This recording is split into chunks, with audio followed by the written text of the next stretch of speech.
Early in the semester, our class was provided a cutaway reconstruction image of the central panel triptych, The Virgin and Child with Saints by Duccio, illustrating the many layers and techniques inherent in a 14th century temple panel. This simple image details the intricacies that lie beneath many of the finished paintings we see hanging on the walls of our museums and galleries. In recent decades, the art historical world has seen the rise of the technical art history discipline, combining traditional art historical research with detailed examinations of works through scientific analyses and reconstructions, utilizing the methods and techniques of old. As a sort of case study in technical art historical analysis, I endeavored to create a facsimile of the Duccio reconstruction, instead using an early 20th century painting found at the National Gallery of Art in Washington, D.C., May Night by Willard Metcalf. As such, this research project represents the deconstruction of a reconstruction, visually illustrating the array of materials, methods, and techniques that constitute the final painting. In devising my research project, I chose to reconstruct the painting May Night by American Impressionist artist Willard Metcalf, not to create a perfect reproduction, but to illustrate the information that art historians are able to surmise in analyzing a painting through technical reconstructions. As such, the methods and techniques described are generalized, mostly in reference to Impressionist works, and not necessarily accurate for this specific painting. This project then serves a dual purpose as both documentation of what we as students did in our class in reconstructing different oil paintings, and also serves as a sort of visual representation of what art historians do and allows a visual object that visitors to our own exhibition can then learn from. So why are reconstructions important for art history students and conservators alike? While allowing students a hands-on method for learning about historical painting techniques using traditional methods, reproducing works allow conservators an opportunity to analyze and experiment from the pigments and supports underlying a painting to different methods of preservation. Having seen an example of a panel painting reconstruction separated into its components, I turned toward reconstructing an oil painting, dividing the canvas into 5 roughly equivalent sections to represent different layers underlying the painted surface. From left to right, we have the first layer, consisting of the primed and gessoed canvas,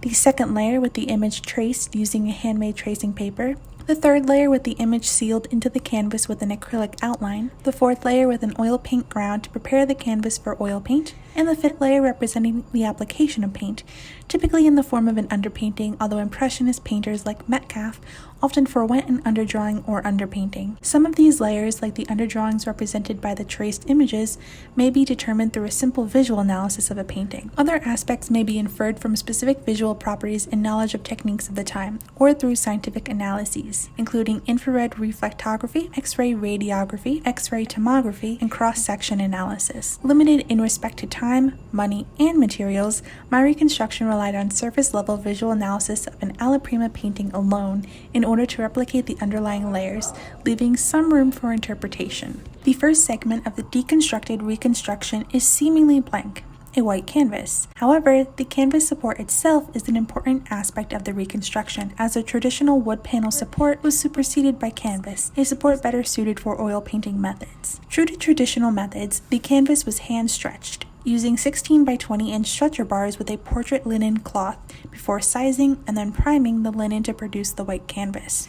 While toying with the idea of leaving the canvas unprimed, this idea was forfeited in fear of damaging the integrity of the reconstruction as a whole, as the priming agent provides some additional strength and security to the overall support. Nonetheless, the type of cloth chosen, and thus the canvas, can affect the surface of the painting, sometimes contributing to a smooth surface, while in other cases providing a grittier surface that shines through, even when paint is applied. For this reconstruction, a fine portrait linen was stretched with the aid of canvas pliers and a staple gun, providing a smooth surface to be sized, primed, and eventually painted. Layered over the bare cloth is a glue size, meant to fill pores in the fabric while simultaneously serving to seal and protect the canvas, providing rigidity to the support. The glue size remains indispensable, ensuring that the canvas support underneath does not rot from the oxidation of the oil ground and paint as it dries. The canvas used in this reproduction was sized with a mixture of 75% acrylic matte medium to 25% distilled water, making sure to saturate the entire canvas before leaving to dry completely. Once the size was dry an acrylic primer called gesso, although not compositionally a true gesso, which is made from glue and chalk grounds, was layered over the sides in about 3 coats to create the smooth white canvas seen in the first section of the reconstruction. It should be noted that for the sake of time, and certainly not accuracy, materials with acrylic were utilized for the reconstruction, including the acrylic matte medium, acrylic primer, and the use of acrylic paint later for an underdrawing. Historically, acrylic was not developed and in use until the mid-20th century, much later than the height of Impressionism. Nonetheless, the first fifth of the reconstruction mimics the sized, primed canvas support underneath many oil paintings, including May Night. The second segment of the deconstructed reconstruction offers a first look at the final painting through a tracing of the image. Generally, Impressionist artists like Metcalfe rejected the creation of an underdrawing on the canvas, instead favoring direct painting with a preliminary sketch at most. In order to create a more accurate facsimile to the original oil painting, however, I endeavored to transfer the image from a scaled black and white print of the painting to my canvas. Using a solvent and pigment, in this case red iron oxide, the pigment was laid out over the tracing paper, smoothed over the paper with the solvent and a cloth to quickly dry. The transfer paper was then laid pigment side down on the canvas with the black and white print laid over top, image side up. Using a rounded stylus to trace over the outlines, the image would then be transferred onto the canvas in red pigment by exerting pressure on the stylus. Lifting the transfer paper revealed the traced image on canvas, seen in the second block of the reconstruction, in part representing underdrawings commonly found under many, but not all, oil paintings. The third segment of the deconstructed reconstruction complements the second by affixing the traced painting outline onto the canvas. The red pigment alone would eventually fade if not removed through the application of paint. However, some works, including those of Impressionist painter Claude Monet, have been shown to include a similar broad sketch of the painting, albeit in charcoal, that faintly shows through once the final layers of paint have been added. As such, an additional layer outlining the tracing was necessary to preserve the lines until the application of oil paint. This outline, filling the third portion of the reconstruction, was completed using acrylic paint cut with a bit of the acrylic matte medium in water, again representative of the general trend, particularly in early easel paintings in oil, to complete an underdrawing on canvas. The fourth segment of the deconstructed reconstruction illustrates an oil ground painted over the acrylic outline. This ground essentially marks the transition from acrylic materials to oil, akin to a coating of oil priming or imprimatura, a toned ground to receive oil paint. The use of a solid, saturated, colored ground, often a derivative of the red ochres or umbers, facilitate the buildup of color and tone. In many cases, painters allowed the ground to show through in the final painting, bringing importance to the color of the oil ground, in addition to its role in blocking the absorbency of the canvas. The ground, while providing a first pass of warm color to the canvas, also acts as a physical barrier between the paint and the support underneath, similarly impacting the permanence of the oil in canvas. For this reconstruction, raw umber oil paint was mixed with liquid medium to create the oil ground, which was then buffed into the canvas over the acrylic underdrawing, creating the second to last layer of the reconstruction. The fifth and final segment of the deconstructed reconstruction epitomizes alla prima, or wet-on-wet painting. In this technique, consecutive layers of paint are applied without allowing them time to dry. In effect, the sketchiness of the painting comes forward,